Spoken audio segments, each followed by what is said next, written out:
No, my last video got a record viewership or a record low of about 30 views as of time of recording.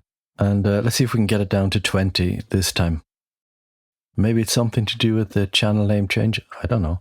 But certainly a big drop from thousands of views at one stage. So now I don't mind if I only get 20 or 30 views once they're the right 20 or 30 people.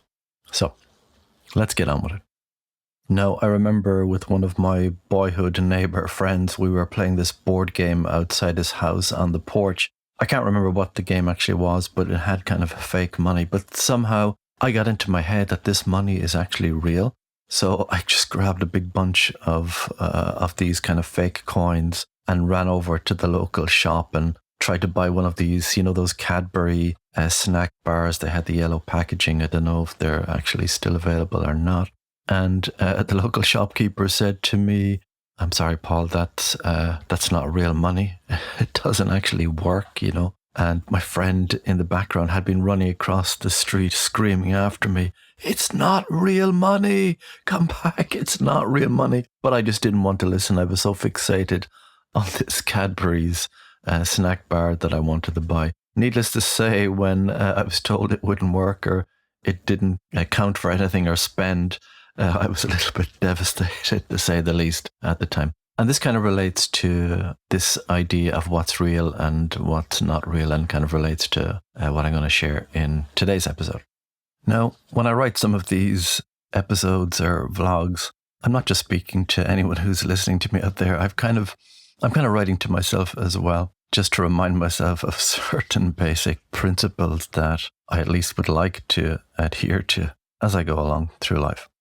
Beautiful moment. I heard you mention before that after the crowd erupted in the point, when you finished Riverdance, you and the troupe on stage, people spellbound across the continent watching on television. You went backstage. You didn't pop a cork of champagne. You saw your mother there in tears and you blessed yourself. That's true. Yes, absolutely. Why did you do that? Why would I not do that, Colin? God was the reason this all happened. I mean, hang on a second. Some guy from Chicago that does the jig, construction worker that's a boxer, all of a sudden gets a chance to dance in front of the whole European world and gets a standing ovation for 10 minutes. And my mother is in the hallway walking to the dressing room in the dark crying. The woman who loved me more than anything, loved me so much that she told me, "Please, it's time to give up that dream now and get a job." That woman who loved me that much was there. There is a God.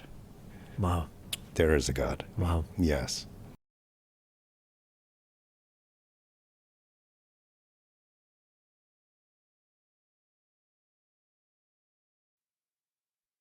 The start of the year or the birthday can be a time for reflection, if you're the reflecting kind.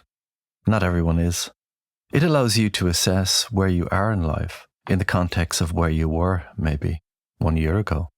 It's not always comfortable to face where you are, but if you don't and choose to ignore it, nothing will change, and 5 years from now, you'll be in the same position, just 5 years older. That can be scary if you'd imagined a different outcome for your life, but at the same time can be a good thing. At times, it can be the fear of impending failure or a circumstance so catastrophic that finally overwhelms our laziness and indifference to that zone of comfort we ended up in. That comfort zone can be a chain that locks us down, a golden prison. Everything there is certain and predictable. Everything is under control, and little can rock that boat. It can be your home life, your job, or that social circle that you have built.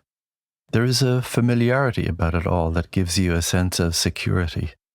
It lulls you into a trance, that hypnotic state that will never stretch you or cause you to follow that idea that keeps nagging on you. Yes, you're a year older. Pretty soon it will be 5 and then 10. So, you have to ask yourself whether you'll be content to stay in this position for the next 10 years or the foreseeable future. Or is there something inside of you that wants to get out, shake things up a little? There's a little risk involved, or at least there can be.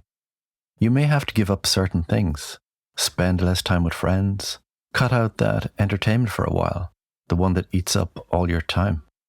But ask yourself, is that really such a sacrifice to allow out that which is inside of you, that's been wanting to germinate for many years?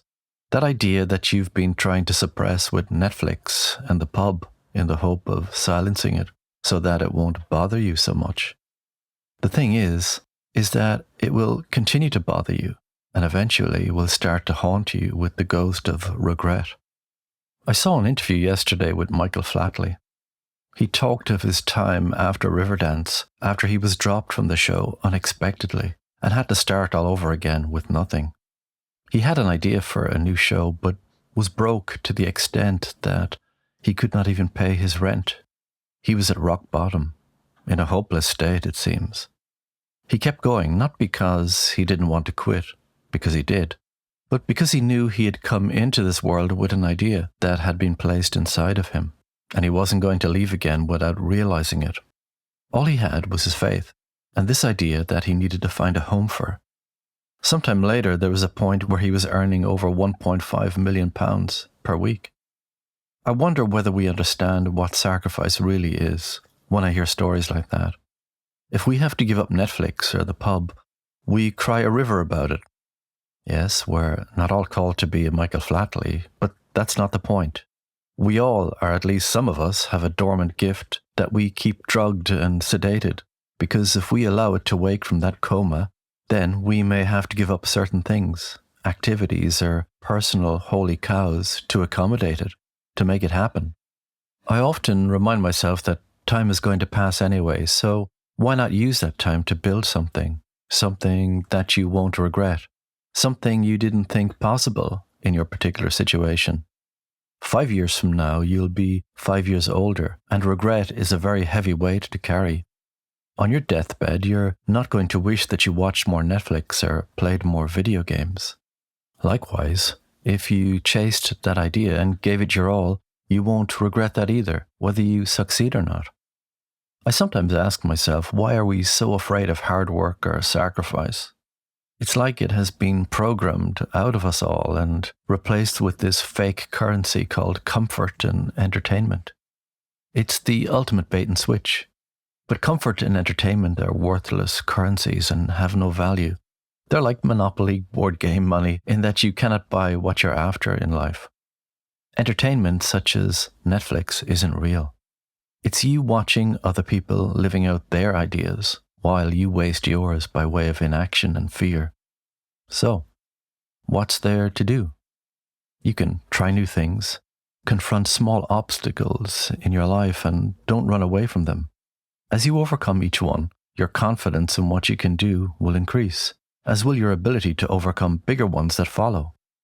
Don't shortchange yourself.